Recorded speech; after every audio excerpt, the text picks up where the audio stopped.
Hi, friends. How are you doing today? Um, another poet came into my mind. Was born in 1949 when I was born, and we became friends. The poet is Peter McWilliams, and I used to call him up on the phone. He had already sold. Uh, I would People exaggerate. 2 million copies of his poetry books, and I was just getting started in 1969, so I didn't meet him until maybe 5 years later. I was printing books, having books printed along this line. See the staple in the back? That's not a that's a book I published for another person, but you'll see it's got a staple. Here's another one, more like a 64-page book. And again, as I open it up, you'll see the staples. Why is this important? Because my sales skyrocketed after he and I talked, and he told me a couple things to do differently. Peter McWilliams. He would be 75 years old today, as I am 75 years old today. And now I'll tell you about our friendship as I go along, but I'll tell you how he helped me. He said, Jim, I've sold 2 million copies of poetry books, and I'm going to give you a quick lesson here. And I took it and ran. He said, put an attractive cover on it, but make it have a spine like this. Okay. And this is one of the books, The Summer of Love. And then I always put something about myself on the back. Another one. What follows that? Spring of Love. That's a delightful cover, isn't it? The Spring of Love. Notice again, it's on the spine, no staples, something about me on the back. Let's go with the Autumn of Love. I had 4 in the series of Seasons of Love. The Autumn of Love, I just noticed it had a Volkswagen bus. See the spine?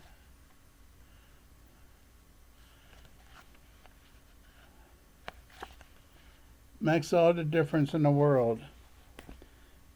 And here's another one, The Winter of Love. And the reason I'm sharing this isn't to promote anything, it's to show you how far he helped me come from books like look like this.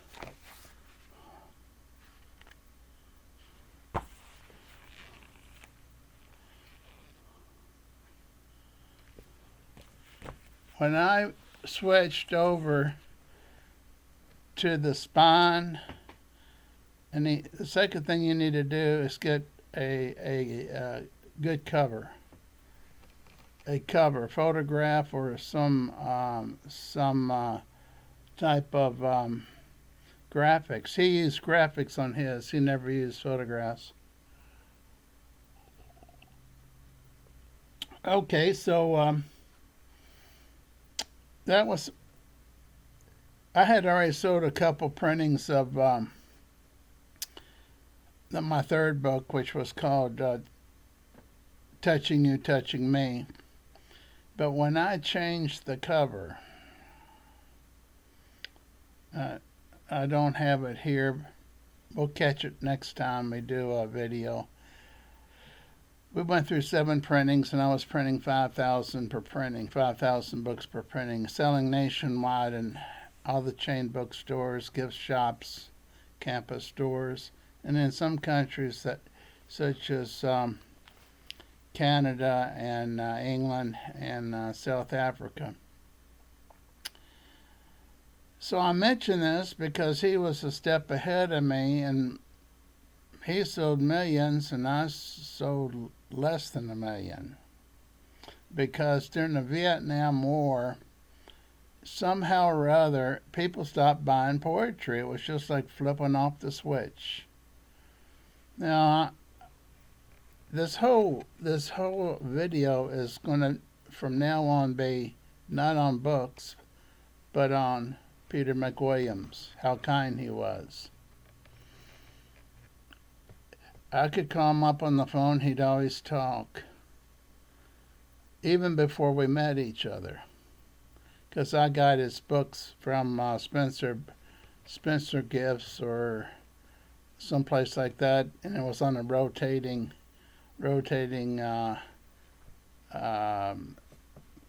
book. You know how those are, don't you? They rotate so you can see different books around there. And we started a friendship that lasted until he was 50. Realized that was 25 years ago. What happened at 50? Well, I'd see him once or twice a year at a book convention called the Booksellers Association in New York City. And all I can do is describe him as being so kind. He'd give me autographed books when he came out with new ones. Okay, I pick up I'm in a Barnes & Noble bookstore, and I pick up a hardback that says Peter McWilliams several years ago. And I thought, man, he's going to it now. He switched from paperback to hardback. That was his last book. I didn't know it until I read the back cover. He had passed away. Now, most of you that have looked at the YouTubes will know him only for his self-help books. During the last convention that he sold poetry books, he and I both were doing well, but it collapsed, the interest in poetry books, causing him to close his company down. And eventually I closed my company down, but reopened it under a different imprint. So I'm wanting to share a few things with you. He was activist for marijuana in California, and he these are some personal things that I'm not sure that the other videos will share, but there are a few on there on YouTube. But these are things I know that may or may not be covered by others. He was such an activist that, if I remember right, at one time he had different types of marijuana that would, let's say, have a healing effect on different diseases. Little did I know at that time that he was struggling with a disease called HIV and AIDS. He would take, it was at the very start of this, and as he took the medications, um, they were very toxic, very toxic for him. And the only thing that would stop him from throwing up and getting sick was to smoke marijuana, and that would just level it out. He wouldn't have any symptoms. Well, he was too much of an activist for California at that time.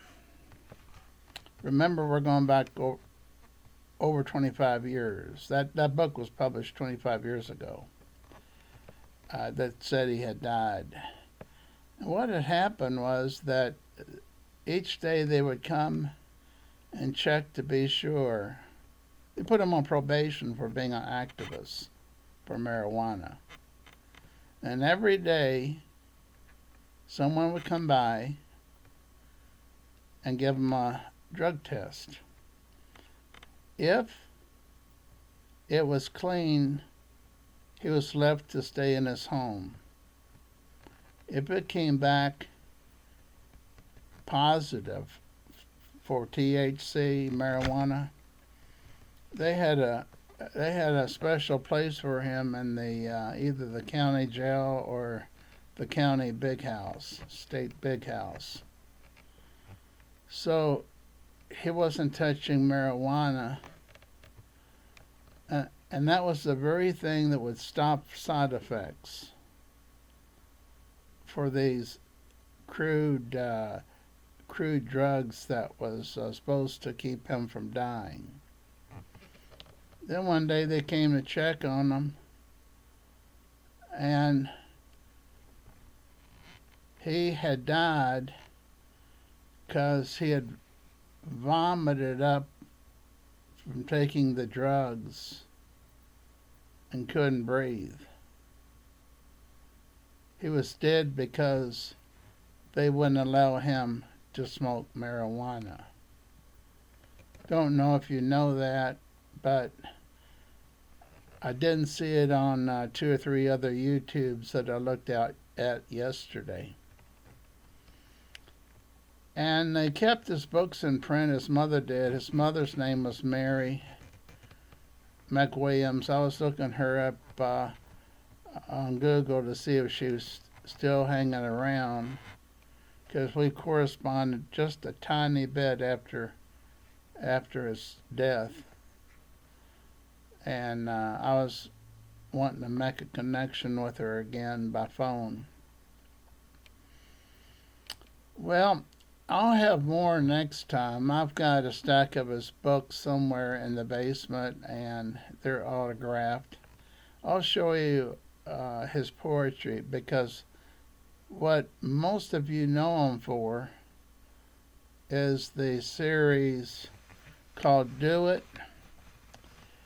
There was one called I can't even think of it. He came out with so many self-help books on positive thinking that he was on Oprah and all the other talk shows. You can look him up on YouTube and see him interviewed on them. He was not talking about the poetry books, though. He's talking about do it means go ahead and do what you want. He had one.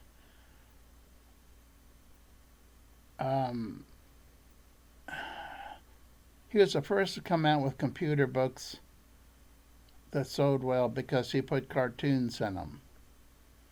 So he had the word processing book and the computer book.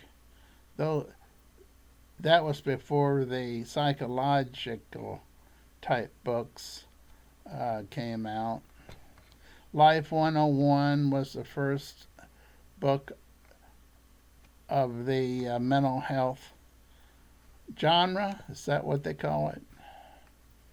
And then he got hooked up with a guru and a false religion in California. That became, I believe, it's in Life 102. Then he came out with a book called It's Nobody's Business But Your Own. As far as I could determine on that book, he's saying that it's nobody's business but your own, whether you're straight or gay or whatever you are. Okay, now let me tell you this. I didn't know he was of a different persuasion till I read the back cover of that last book. It wouldn't have made any difference to me either way. He had his network of gay friends, and he had his network, like me, who's straight. His kindness was remarkable. He didn't go to college more than a year. He thought, from when I talked with him, he thought high school was, especially the upper grades, was ridiculous, and college was more ridiculous. So he didn't. He self-published his first book, and it was a stapled book like this, and I forgot the title of it.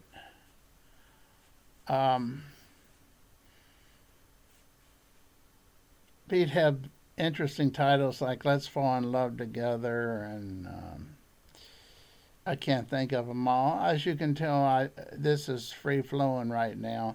The next one on Peter McWilliams will be structured, because I'll have his books, and I'll have a little bit more to say about them that slaps my mind right now.